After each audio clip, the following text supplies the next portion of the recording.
যা দেখে বোঝা যাচ্ছে তোমরা এই করে খাও। এর আগেও আমার 50টা গরু হারালে, দুদিন আগেও আমার 60টা গরু হারালে। খুব জমি জায়গা কন্ট্রাক্ট খেয়ে বন্ধক খেয়ে ওই এর কাছে ওর কাছ থেকে কিস্তি তুলে এই দুটো কিনিলাম, কেনার পরে এই দুটো বাছুর আমার হয়েছে। আর তুমি করছো তোমার ছেলে দুধ খাবে, দুধ খাবে। আমাদের বাড়িতে দোয়া করতে যে গরু কিনে নিয়ে আসবো, না কিনে বাড়ি ফিরবো না। এখন আমি বাড়ি না গেলে এখন আমার কি বলবে না? হ্যাঁ, তুমি কত দিয়ে কিনেছো? 25,000 ভুল বলে ফেলাইলাম। 2500 টাকা আগে কইলে আবার কত 25,000?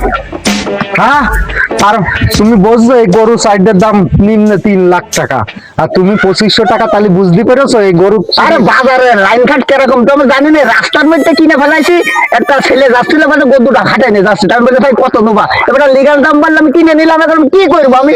বলছি তুমি তার কাছে শুনিলে গরু কি তার না কোন পেয়েছে? বলছে আমার নিজের গোয়ালির গরু, চুরি করা না ভাই।